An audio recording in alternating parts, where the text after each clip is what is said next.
I've got a very interesting watch on the channel because I've reviewed this watch in the past. I've actually reviewed a pre-production version and they've sent me the production version because all of you guys, even myself, I was actually quite keen to see what this version was going to be like because I think the watch itself is quite unique. The finishing, the design language, the attention to finer detail, the quality, and coming in with a top grade ETA 2824 that's regulated in 6 positions. The watch also complies with ISO 6425 certification. This has actually been a really interesting watch throughout the week. Now, it's not without its flaws. I have spent a good week with this watch on the wrist, and it did raise a couple of question marks in several areas which I wanted to share in the course of this review. Now, Monarte has sponsored this video, so I will leave all appropriate links in the description section, of course, if this watch interests you.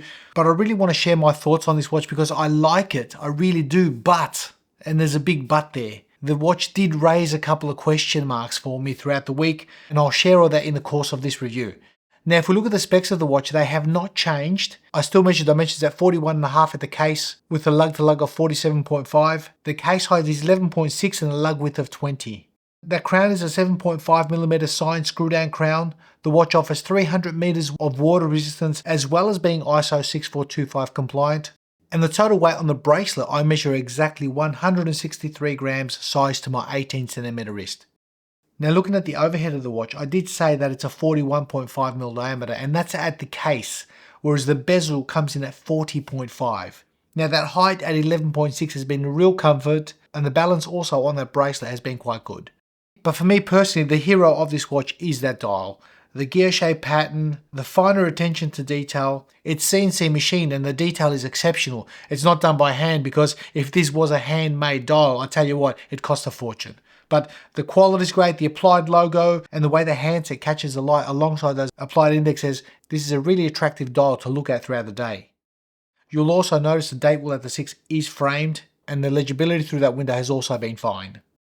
Now, turning the watch over, the previous version I reviewed had a solid case back, and on this special edition it comes with an exhibition style case back. You can see that top grade ETA 2824, it's regulated to plus or minus 2 seconds per day, and it's tested in 6 positions. And I gotta say guys, in usage it shows.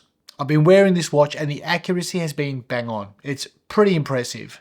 Now you notice that gold plated rotor with the brand's logo and Côte de Genève finishing, it really does pop. So I've enjoyed the rear view of this watch just as much as the front. It's a really good looking piece and it's unique. That I like. Now turning my attention to the lume of this watch, it's got Swiss Superluminova BGW9. It is very good. I really like the handset shape. They're bright. The size of the handset is perfect. An easy reading experience. And it emanates a form of refinement. Not only in dim lighting when you look at the lume, but also in daylight when you look at this watch. It's a pretty refined finish. Now lastly, before I get onto my gripes or room for improvement, the price. The regular version of this watch comes in at €990, and this particular one I have in my hand, which is a limited release, comes in at $1350. Now the main differences between the two is the exhibition case back on this limited release, alongside that gold-plated rotor.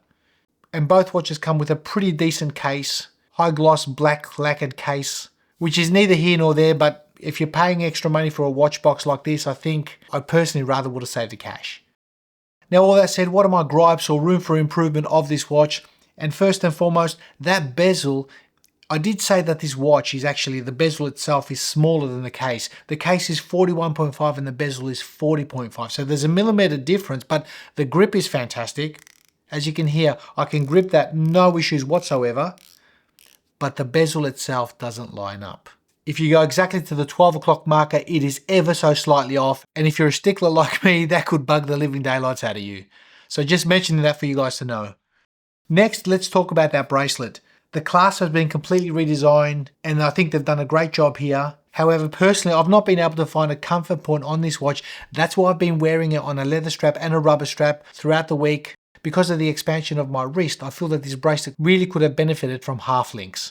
The amount of micro adjustability on the clasp is fine, but personally I've not been able to find a comfortable spot.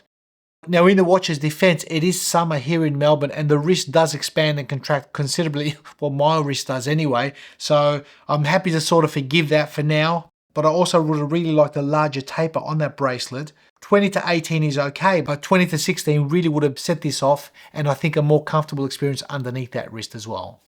Now, I want to talk about that crown because the logo on this crown has changed, which is nice, but the crown itself hasn't. I'm not a big fan of the knurling on that crown. I just don't feel it's deep enough. There's not enough grip on it, and it really would have been nice if it was grippy like that bezel, because the bezel grippiness is exceptional, but the crown is not. Now, it does function well. It's a big enough crown that you can use it, but I just feel it would have benefited from deeper knurling.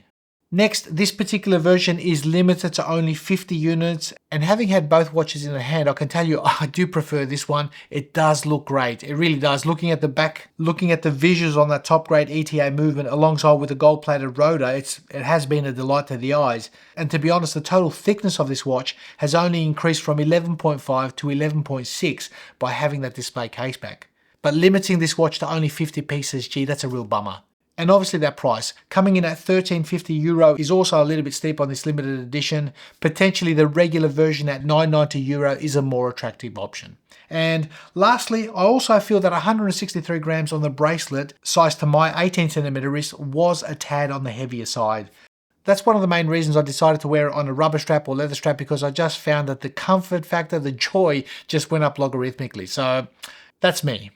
So summing up, guys, the view of that dial and time reading experience has been an absolute delight. I really like the legibility, that handset, the lume. The watch has been very thin and comfortable. For a micro brand achieving this form of high level execution and detail, I think it's impressive. It's been a wonderful experience on the wrist, albeit I am a little bit surprised about that bezel. It really should have lined up. It's a minimal thing, but it's there nonetheless. But the rest of the watch itself, it has been an absolute delight.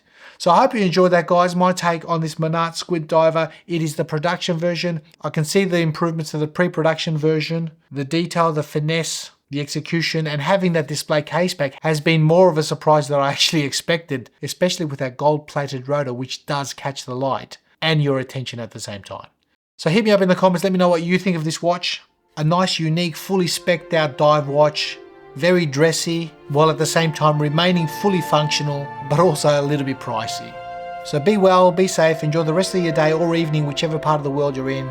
Be good to one another, and we'll see you in the next one.